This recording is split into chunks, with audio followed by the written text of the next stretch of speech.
All right, everyone, we're going to go ahead and get started. Thank you so much for joining us tonight for Lambda Chi Alpha's Fraternity and Sorority Life Town Hall. My name is Abe Hester. I'm the Chief Administrative Officer and General Counsel for the fraternity. I oversee our general risk management, health and wellness strategy, as well as, of course, addressing any litigation concerns that the fraternity may face. So typically, if I'm reaching out and speaking with you all, it is in my capacity as a health and wellness officer. And I truly do seek to make sure that we're acting as a resource. I'm joined tonight by Shelby Parr, engagement officer at the Lambda Chi Alpha Educational Foundation, Jacob Mueller, the manager of our High Alpha training specialists, a role you all may be more familiar with as a chapter coach, as some of our brother fraternities refer to them, and Peyton Norris, who is one of our marketing specialists. I will be discussing tonight health and wellness overview. I'll be following Peyton, who is speaking on our philanthropic partnerships and efforts. Jacob is going to be speaking about people development, team support, and then Shelby is going to give an overview of the Lambda Chi Alpha Educational Foundation and how they can impact VSL. At the end, we'll be having an open discussion where we're always happy to answer any questions and provide answers. And if anything tonight brings up a question later, you can feel free to reach out to any one of us via email or give us a call, and we're always happy to talk. So, Peyton? Ready. So like Abe said, my name's Peyton Norris. I am a marketing specialist for Lambda Chi Alpha. But tonight I have a cool role as a proxy for our good friend Noah Dial, who is our partnership engagement expert. He's kind of in charge of all of the partnerships and philanthropies, but I wanted to fill in with him and talk about it tonight. Our two biggest national partnerships are the American Red Cross in Movember. We take a lot of pride in having these cool partnerships, and it says right there, while we focus on these two at a national level, we will always push for our chapters and our members to support local philanthropies and helping other Greek organizations and stuff on campus. Next slide, please. All right. Start with the American Red Cross. We take a lot of pride in being partners with one of the biggest world relief aid efforts in the world. Through the American Red Cross, we help with disaster relief efforts, volunteer engagement, but the biggest push being through our blood drives. This partnership really allows our members to live out our values through service that is truly saving lives. And the 2024-2025 school year, we've raised over 1,700 units of blood, which equates to about 5,100, potential lives impacted or saved. So it's real time. Seeing something so, effective and saving so many lives is huge for our mission. This has been raised across 54 different blood drives, which is about 15% of our chapters participating. And the next, school year or two, we are trying to really, boost that number. And that's part of why we are talking with you guys about how we can get on campus and, effectively raise more money and make these drives more of a campus-wide push for than just our chapter.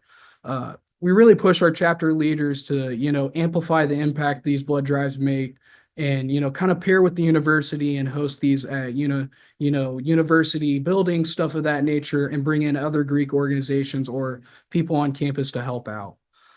So how it works, you kind of get in contact with Noah Dial, our partnership guy, and he will put you in touch with a local American Red Cross representative. And these reps will help you find a location, set a goal, and help organize the event as a whole on a local level, while we also will help, Noah will help organize it on the Lambda Chi side of things.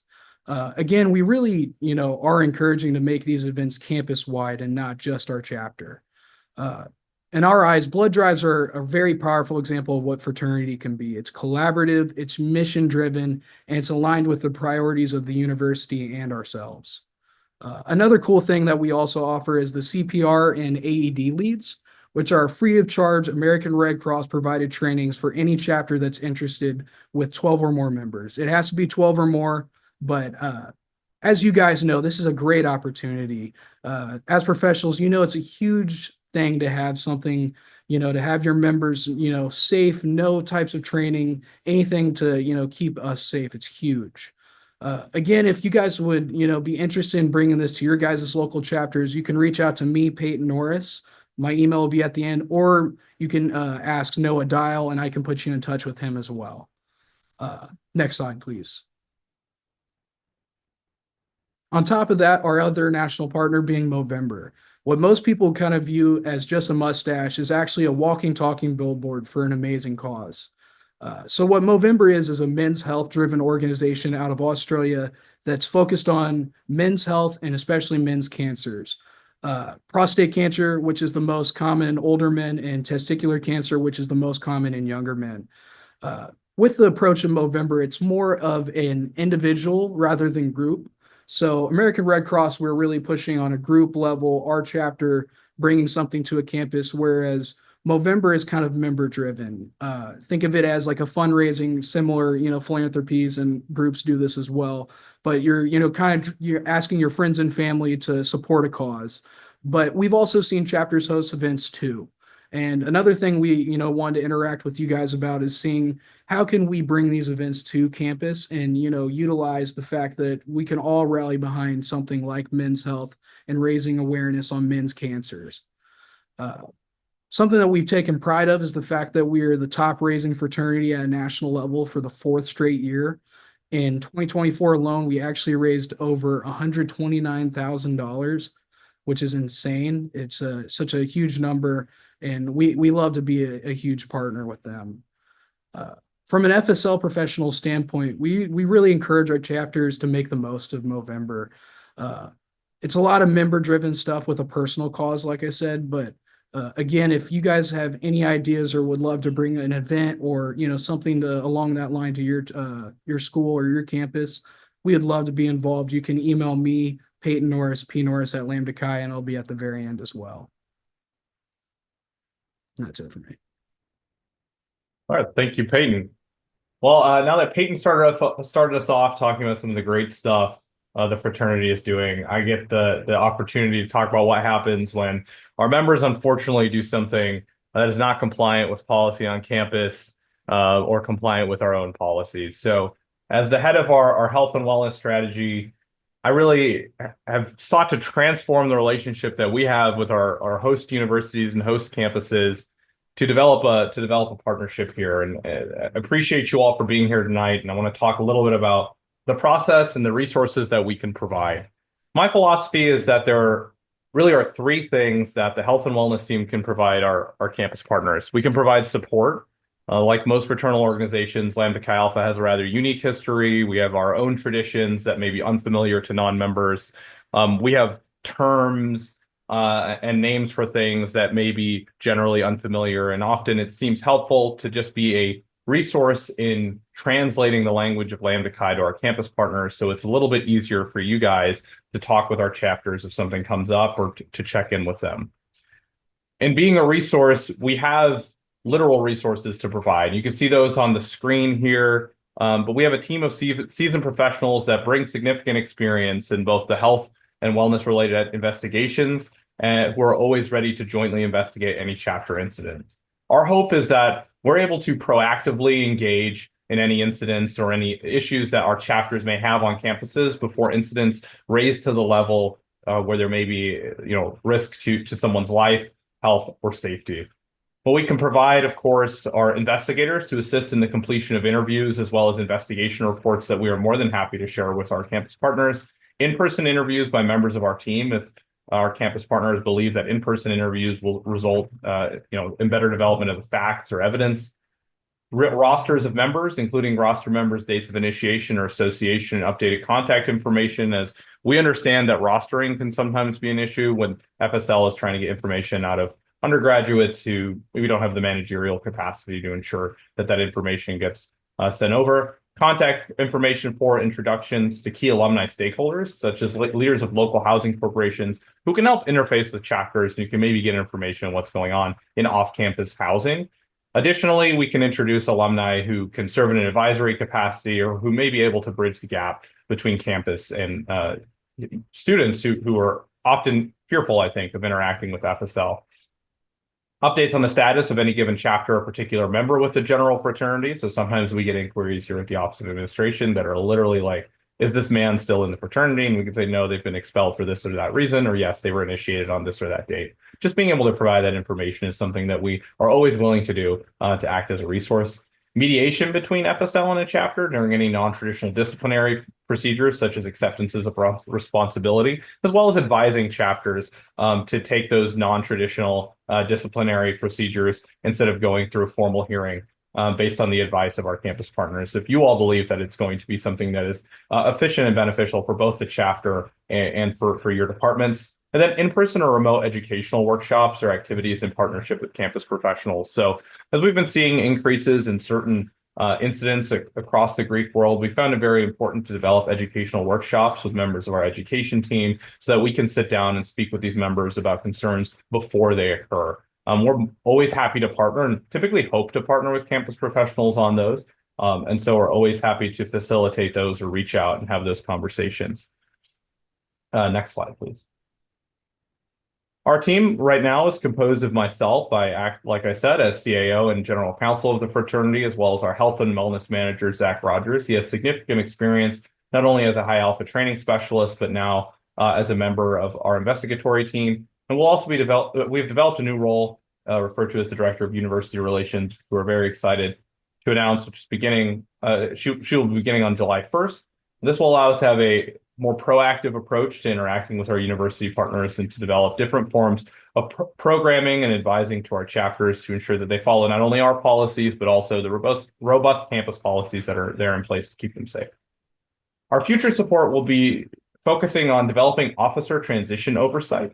So what we found in reflecting on different investigations that we've conducted, not only internally, but also with our partners, is that there is an inflection point every year where officers are transitioning over and are often losing a lot of that knowledge that comes from past disciplinary outcomes, or even just that comes from the good managerial standards of an officer who has shown an exemplary status in a role. We really want to hone in on that point and get rid of some of those pains by developing clearer officer transitions and officer transition support to our chapters, especially in the area of risk management.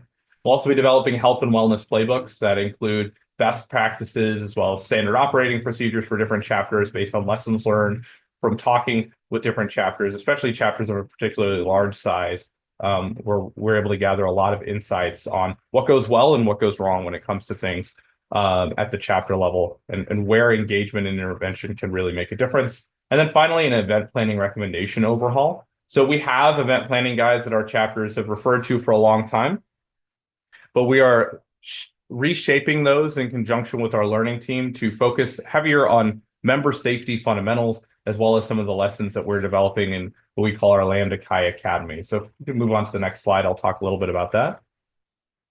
So our focus in our member safety fundamentals course is on individual and chapter accountability. We want to make sure that our chapters understand the principles of holding themselves and each other accountable, because we truly believe that at the end of the day, individual and group leadership is going to be what's going to prevent a big incident.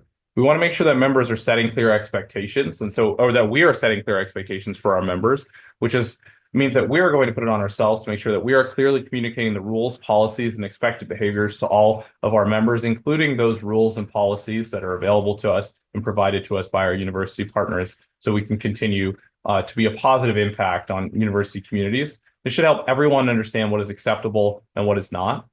We're going to encourage a higher focus on peer accountability, encouraging members to hold each other accountable, training our leadership to be better at holding their members accountable, whether that means disciplining or removing members or not. It strengthens the group's commitment to shared values when they're reminding each other to follow rules. And we want to be able to lean on those relationships in chapters between more senior members with those junior members, so that way they're feeling supported in disciplinary processes and feeling supported in their ability to follow policy, while also focusing on having that safe and fun atmosphere. We want to provide better and clearer training and education. We're doing that through reinforcing our expectations through management, leadership, and teamwork workshops. Educated members ultimately are more likely to take responsibility for their actions, which makes it easier for us to hold them accountable if they break the rules, right? What this really comes down to is making sure that members understand the rules and expectations so that they can be held accountable to those rules and expectations. But we also want to recognize and reward positive behavior. We're going to continue to publicly acknowledge members who consistently uphold the values of Lambda Chi Alpha and contribute positively. And in that sense, we also always value when our university partners tell us what chapters are doing well, so we can recognize and motivate them and other chapters to do the same. Finally, we want to make sure that we're promoting transparency in decision-making so that the goals of the officers and their meeting minutes become not only public to the chapter, but also public to the Office of Administration and public to the alumni that are there. We always want to share the goals and visions of a chapter with our university partners. And so we want to make sure that those goals are clearly developed so that you all can work in conjunction with them. One thing that we've really focused on is trying to get rid of the fear chapters have in interacting with FSL, especially when it comes to disciplinary processes, because at the end of the day, we're all there to make sure that these young men have a safe, healthy, and fun experience, but also that they get their degree. And by working together, we're going to really be able to ensure that. So we've been trying to do the work on our end to get rid of some of that stigma. But with that in mind, there are some trends, some worrying trends that have been shifting the health and wellness focus a little bit. We believe that hazing intervention is becoming an increased priority.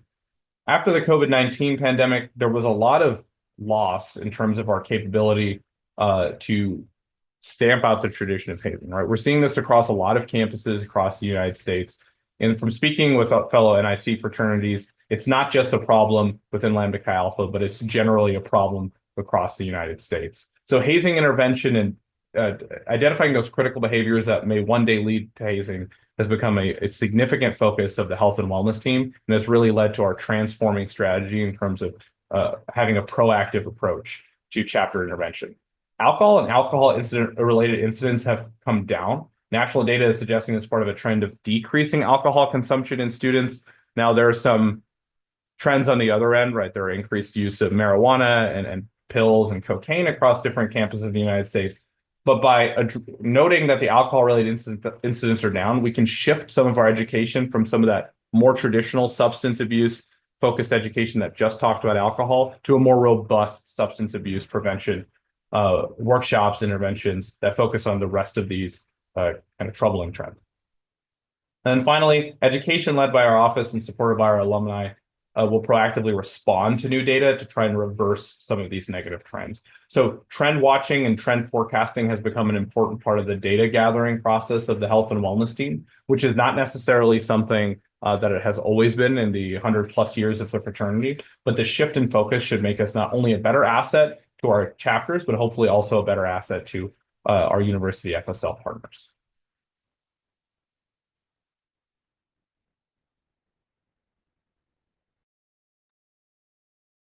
Hi, everybody. My name is Jacob Mueller, and I serve as the manager for the High Alpha Training Specialist for Lambda Chi. That is a fancy, long title with Lambda Chi vernacular.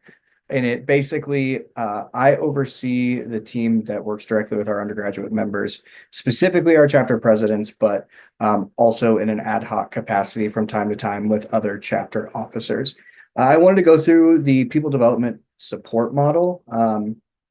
This is the first year of this department of people development. We have taken what used to be alumni enrichment, what used to be chapter support, and really honed in on the fact that all of those entities are stakeholders of our chapters, and we want a centralized point to be able to support them and have a really robust movement of programs and training and opportunities coming out of there. So I want to start off by talking about what the High Alpha Training Specialists do as our direct support to the chapter presidents.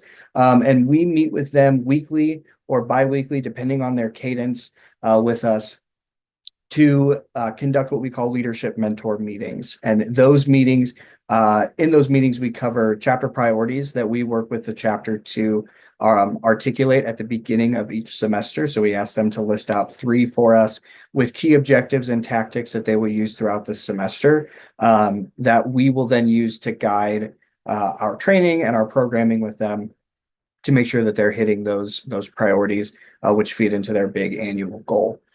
We also talk with them about what their weekly chapter discussions look like or what is happening on the university front. So how often are they meeting with you all? How often are they attending IFC meetings, recruitment meetings, things of that nature, so we can get a better gauge of how our chapters are doing on your respective campuses. We then look at 6 key operational issues or opportunities. As Abe was talking about, we are really getting into the data and the trends of especially our post-COVID student. And we've really boiled it down to these 6 areas of things that we want to focus on a weekly or bi-weekly basis with our chapters to make sure that if there are any red flags or there are any areas of opportunity, that we're providing the programming and the training for them. So we ask them to talk about chapter culture, risk prevention, mental health of the chapter, what is kind of their pulse on how members are engaging with one another. Are they seeing any trends of out of norm behavior of members, things of that nature. And then we focus on the mental health front of reminding our brothers that, hey, we are not mental health professionals. We are simply volunteers within a role within the chapter. So how can we help them get the support that they need with the campus opportunities that exist for them? We then focus on 3 areas that we at Lambda Chi refer to as the bottom line, which is recruiting, rostering, and collections. We have found that if chapters do these things well, their likelihood of being able to do administrative tasks related to harm prevention or related to chapter culture or related to the mental health of their group is actually heightened. And so we want to make sure that we focus on these as kind of a building block for their overall experience. So we talk to them about their recruitment practices, their strategies, looking at recruitment from a more holistic standpoint, not just whenever the primary recruitment time is on a particular campus. As Abe was talking about earlier, rostering, right? Making sure that what we have matches what you have, matches what the chapter has. So there is no confusion on who is a member, who is acting as a vessel of the fraternity, not just somebody that still claims to be in the organization for various liability purposes. And also collections, right? We want our chapters to be financially solvent. We want our chapters to provide the experience that their members are paying for. And so we work with them on a weekly or biweekly basis to make sure, hey, what we are charging is what we are getting. And also, in order to get these things, you have to make sure that you are doing the right things to collect financials from your members. We also have our training managers on staff, and they are the primary drivers of our actual learning content. So this gives me an opportunity to talk a little bit about Lambda Chi Academy. These training managers have built everything that is in the Lambda Chi Academy in-house. That's something that we're very proud of at Lambda Chi, very proud of our ability to use some of the best minds in the business to build and foster our understanding for Lambda Chi, but also being able to translate that out into the real world, being able to sell our fraternity experience and really create a lifelong path for our men to be successful members of society. So currently, within Lambda Chi Academy, we have specific officer tracks, and I've used general fraternity terms, and then I've also used the Lambda Chi equivalent. So if you ever hear somebody talking about the high delta track in Lambda Chi Academy, know that that is for the recruitment chair, and that is also recruiting and sales. So for our high alpha, our president, we have leading teams. High theta, we focused on philanthropy and community service, and that is through the lens of social responsibility. I mentioned high delta in recruiting and sales. We also have a finance track for our high tau, who is our chief financial officer of the fraternity within the chapter, and that is called Essentials in Finance. And then we have fraternity education, which is for our high kappa, and that path is called learning and development. Within those paths, all of those officers are tasked with doing summative assignments at the end, where they are asked to not necessarily test their knowledge by just clicking a box, but really getting into the weeds of creating a chapter budget or creating a recruitment plan or walking us through the steps of fraternity education, not just in the fact that we do fraternity education events, but why do we do the event and how does it fulfill the mission of Lambda Chi and or the larger idea of education. Those assessments are graded by members of the people development team, and I'll be able to share some statistics with you on the next slide about that particular area of our operations. And then the final leg, as our chief learning officer Simon Taylor refers to our department as a stool. He says there's 3 legs to our department that hold up the seat of the stool, as it were, is volunteer support. And we have been on the path of building our volunteer base.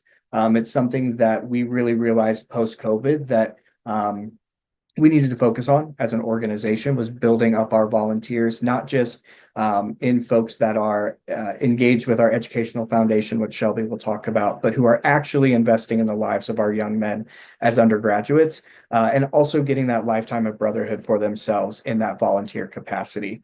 And so we've been working really hard to build what we call advisory boards, which is a little bit of a deviation from your traditional alumni advisory board. So to serve on an advisory board with Lambda Chi, you do not have to be an alumni member.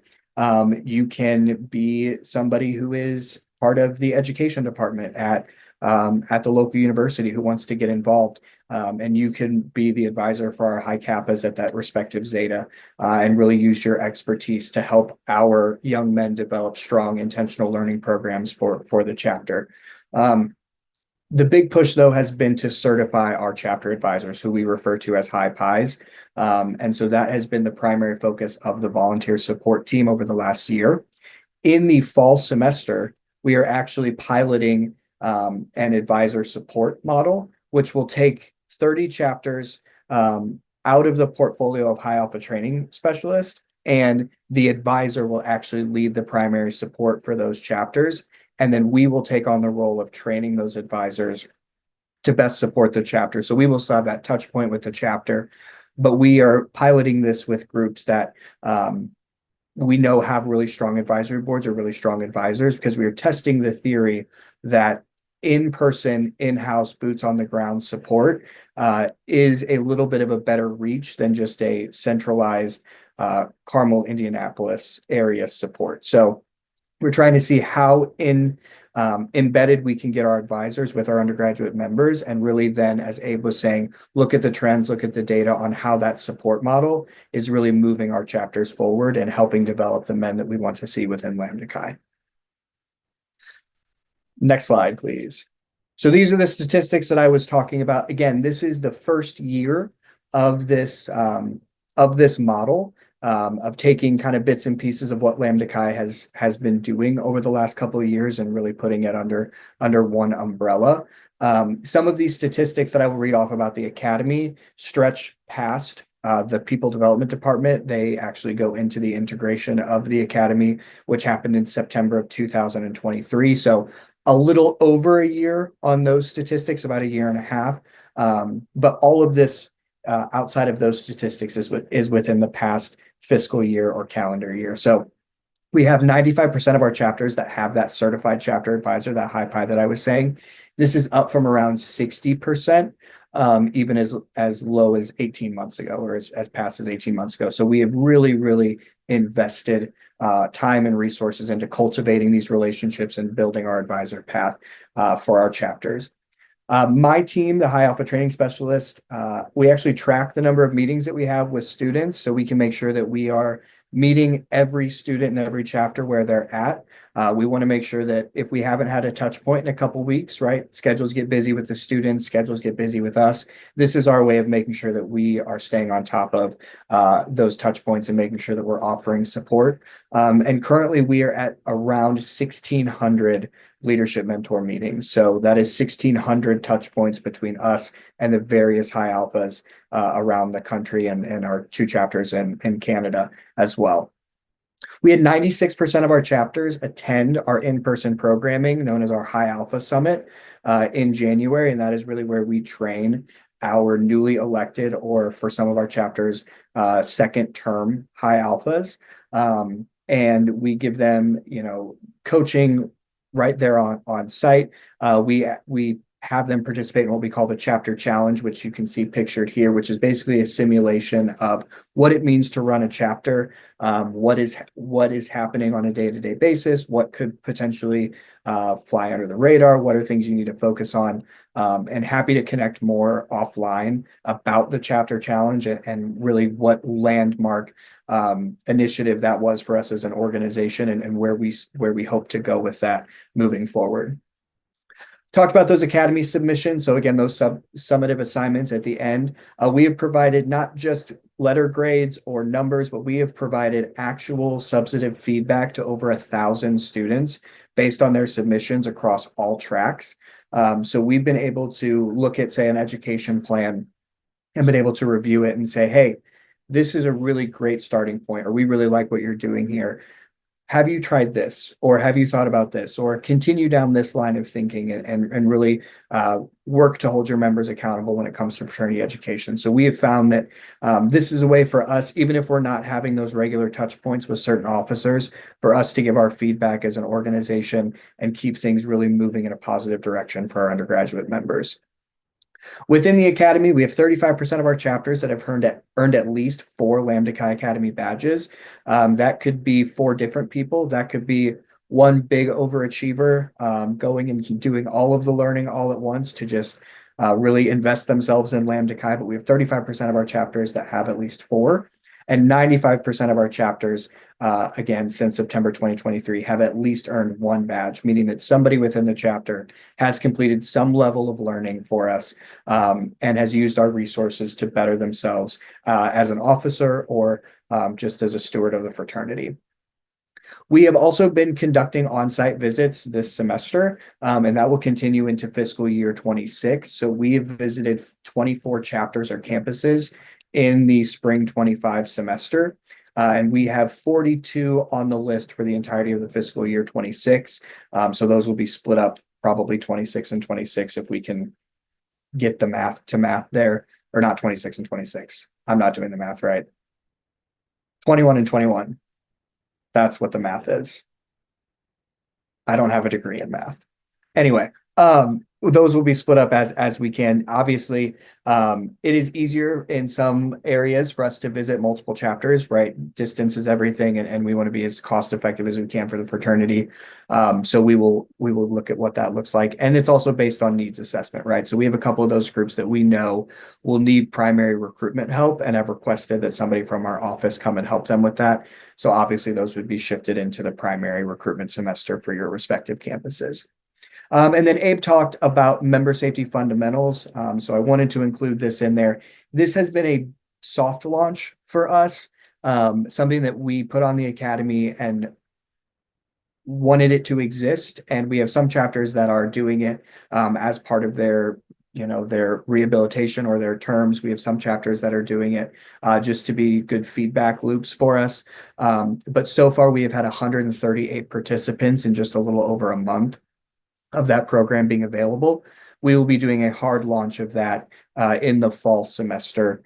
So we can expect an uptick in that, and then we will really be able to dive into that data and start to use that, as Abe was talking about, in the comparative analysis for what we are seeing in terms of trends, incidents, and potential rehabilitation, and what our members are doing once they get into that learning and what they're able to take away from that. Happy to answer any more in-depth questions during our Q&A portion about what our support model looks like, where we are hoping to see it go here in the next couple of semesters. And really happy to see a couple of familiar faces on this call, taking time out of your busy schedules to see what we're offering at Lambda Chi and what we're trying to do to impact not only the men that are part of our organization, but are part of your campus community as well. So I really appreciate everybody taking the time to be here with us this evening. Thanks, Jake. Like Jake and Abe mentioned, well, excuse me, let me backtrack. My name's Shelby Parr. I serve as the engagement officer for Lambda Chi Alpha's Educational Foundation. And like Abe and Jake had mentioned, there's so many different evolving pieces to what Lambda Chi Alpha fraternity is able to offer these days. And we know that all of that is really only able to happen because of the work that our advisors on campus, our donors, and all of our volunteers are putting forth. And so I just once again want to say thank you to all of the ways that you are contributing to the current and future successes for Lambda Chi Alpha. I'm going to talk a couple of different points regarding some of the things that have happened with the Educational Foundation and do a little bit of a deep dive on how the foundation is supporting some of the programs that you've heard about within the last few minutes. So in 2024, the Educational Foundation was really proud to grant roughly $2 million back to the fraternity for the programs such as Stead Leadership College, Ideal Man, and as well as our Farkas Fellowship, which is a summer internship opportunity for brothers and friends of Lambda Chi to apply for. This year, we are going to have 4 Farkas Fellows joining us on our various teams across the fraternity and foundation, and we're really proud to be able to offer that experience to them so that they're able to get some different skills development opportunities before they go off into their full-time professional fields. And then we are also just really proud to be able to support all of the in-person conferences. So like Jake had mentioned with the chapter challenge and the things that are happening at High Alpha Summit, all of those opportunities are able to be afforded because of the work that is being done by the Educational Foundation. And then the fraternity has been fantastic stewards of that money to go and create content and create programs that are able to be utilized by the students, not only at that conference, but then they're able to take it home and hopefully take it back to you and have conversations with you in your offices as they go out throughout the semester and are making their plans and goals for what they are doing on campus. Today is actually a really exciting day for the Educational Foundation because one of our main initiatives is starting to wrap up for the year. We are closing out our scholarship cycle for this year, but I wanted to highlight some of the successes that we had in this previous year. And so last year, we were able to award 108 brothers scholarships that totaled nearly $140,000. This average amount turned out to be roughly $1,270 per scholarship recipient. And this simply could not happen without all of the support that we get from our volunteers. I would be remiss if I didn't shout out Brother Damiano, who is on this call and also serves as a fantastic fraternity and sorority life advisor on his campus. And it's like him and many other professionals like yourselves that are willing to give of their time and of their talents to help us make these scholarship decisions that we're able to directly impact so many brothers. And so if that is something that you feel like you're interested in, or if there's other ways that you're just really proud of all of the work that Lambda Chi Alpha is doing, we would love to, one, hear about that and be able to build upon the things that you are finding successful on your campus, but two, would love to further engage you in the ways that you find most meaningful. Another way that the Educational Foundation uniquely supports brothers throughout the year is through something called our Anchor Fund. And so since 2019, we've been able to award nearly $50,000 to nearly 100 brothers that have been affected by natural disasters. And so those that have experienced any sort of disaster and they need immediate need are able to apply for the Anchor Fund. That's something that we want to make sure our fraternity and sorority life professionals are aware of, especially as the fall semester starts. And for many of our groups, we head into hurricane season. Currently, with so many of the tornadoes and major storms that have crossed the country, we want to make sure that our advisors know that there are resources out there for brothers that have been affected. And so should, knock on wood, hopefully we never need to utilize these resources, but should we need to, that is available for individuals to take part in. And I'm going to pass it over to one of our fantastic volunteers, Anthony, just to share a little bit about his experience working with Lambda Chi Alpha in the volunteer realm. Thank you for that, Shelby. Hello, everybody. I'm happy to be in a room with my fellow peers. I currently serve as the Assistant Director for Fraternity and Sorority Life at the College of Charleston in Charleston, South Carolina. But I also have the privilege of being a volunteer for my organization, Lambda Chi Alpha. I currently serve in two different volunteer capacities. So one, I serve as an on-campus, or I serve as an advisor for one of our chapters, specifically at UNC Charlotte. So about 3 hours away, a remote advisor that helps to support the chapter in any way that I can. Specifically, I focus on getting the chapter some resources, getting them connected to different aspects on campus. I also specifically lead a annual retreat for our executive board members that dives into what should they be doing on campus. A lot of campuses who have basic requirements for chapter operations, we dive into that and help to give them a guide for how they should be completing those specific requirements and giving them the opportunity to come up with ideas to complete those requirements. In another capacity, I also serve on our Neville Advisors College facilitator team. What that looks like is beginning of January, we conducted a Neville Advisors College where different advisors were flown out to give an experience on how can they get the basics of doing their job and also get connected to different advisors throughout the nation. But throughout the rest of the year, we meet with them monthly to give them perspective on how they can still effectively be good advisors on campus based off of different circumstances that come up. One example of the cohort model that we have of meeting once a month is, I actually gave some chapter advisors some advice on how they could successfully navigate the conduct process by having the students be transparent and honest about their situation. And also talking about how can they come up with meaningful sanctions for how the chapter should be moving forward to ensure those issues don't arise again.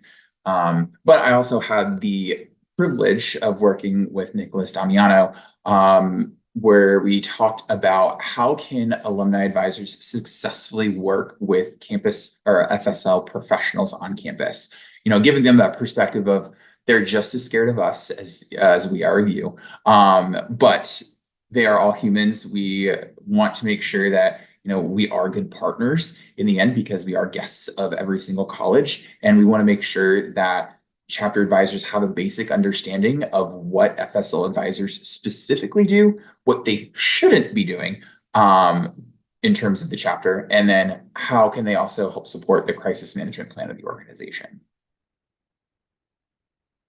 But that's just a quick run through of the many things that I've been doing as a volunteer. Thank you so much, Anthony. Of course, thank you always for your service to the fraternity. With that, we will open up for a question and answer session. Any one of us here on the call are more than happy to answer any questions you all might have. Our contact information will also be on the slide after this. So if there's anything that comes up, we are always easy to reach via email, and we'll make sure that we get back to you all quickly. I have a question. Christopher Miofsky here at the University of Denver. Real fast, for the chapters that are being moved into the new advising model, those 30 chapters you mentioned, have those chapters been notified yet, and if not, when will those notifications be going out? Yeah, Chris, that's an excellent question.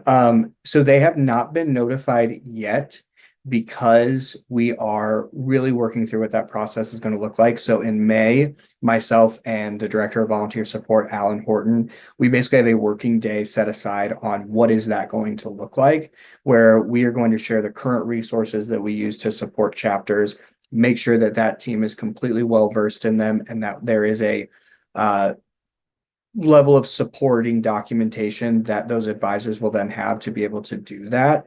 And once that happens and we have gotten basically the yes from the advisors, and I think that's an important point to make. We are asking advisors if they want to do this. We have a list of chapters that we're like on the short list of who we are going to ask. Well, we will not be forcing this upon any chapter or any advisor. If only 15 advisors feel comfortable and ready to do this based on their advisory board and their role within the chapter, then we will roll with 15. But once we have all of that lined out and what that process is going to look like, then we will notify the chapters, and we will begin the tiered process of passing them over to being more advisor support as opposed to Office of Administration led support. But that is a process that will happen over the summer. And then that way, once the fall starts, and they are back on campus, it is seen as a seamless process, not something that's going to just happen overnight, right in the middle of primary recruitment or things of that nature. So hopefully that answers the question, but yes, they will be notified over the summer. And that process will be a tiered process between our office and the advisory boards and the advisors with those chapters that agreed to be a part of that pilot. Awesome. Thanks. Yep. All right, y'all. Well, seeing no further questions, like I said, feel free to email any of us, myself, Shelby, Jacob, or Peyton, and we're happy to follow up with any one of our FSL partners here. And we will always make sure that we get back to you as quickly as possible. Thank you all so much for sitting with us tonight. It is always wonderful to be able to have one of these conversations, and really hope you all have a wonderful and safe evening.